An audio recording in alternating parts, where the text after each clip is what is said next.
కాలం మారుతుంది, మనుషులు మారుతారు, న్యాయం మారదు. కానీ న్యాయాన్ని చేరుకునే దారి మాత్రం ప్రతి యుగంలో మారుతూనే ఉంటుంది. అదే సాక్ష్యం. కుటుంబానికి బాధ్యతగా ఉండే వ్యక్తి తండ్రి మాటకు విలువిచ్చే మనస్తత్వం, భావోద్వేగాలు బయట చూపించడు. తన భావోద్వేగంగా స్పందించే వ్యక్తి తక్కువ మాట్లాడేవాడు, లోపల కోపం దాచుకుంటాడు. అన్యాయం జరిగితే వెంటనే స్పందించే కాలం మారింది, ఇల్లు మారింది, పద్ధతులు మారింది, కానీ ఒకటి మాత్రం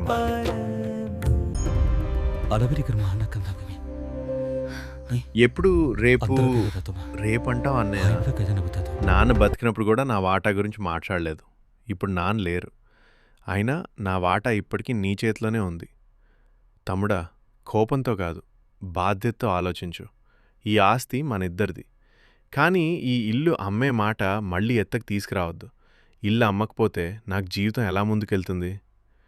నీకు అన్నీ ఉన్నాయి అన్నయ్య, నాకు మాత్రం ఎదురు చూడడమే మిగిలింది.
అవును, నేను కోపంతో ఆలోచించాను.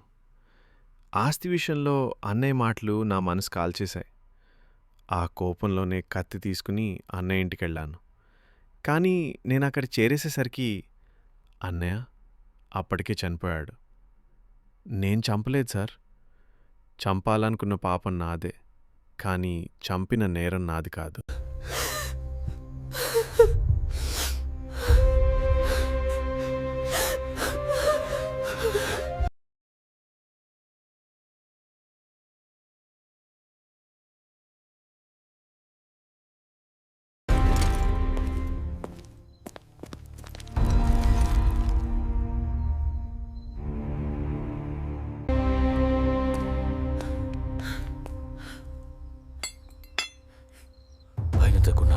సాక్ష్యం సరిగా దాచకపోతే అది నిన్ను కాదు, నిన్నే దాచేస్తుంది.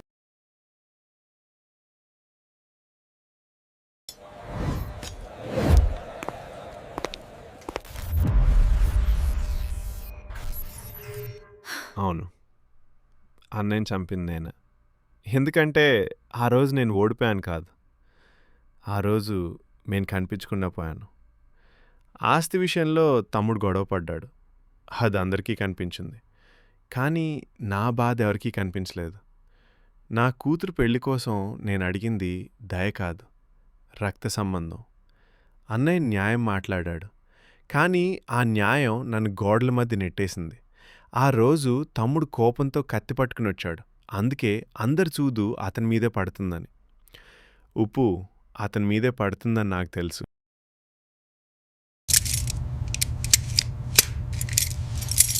పాతకాలంలో సాక్ష్యం తక్కువ, కానీ నిజం స్పష్టంగా ఉండేది. ఇప్పుడు సాక్ష్యం ఎక్కువ, కానీ నిజం సందేహంగా మారింది. కాలం మారింది, ఇళ్ళు మారాయి, పద్ధతులు మారాయి, కానీ నేరం చేసిన మనసు మాత్రం మారలేదు. అందుకే సాక్ష్యం రూపం మార్చుకుంది.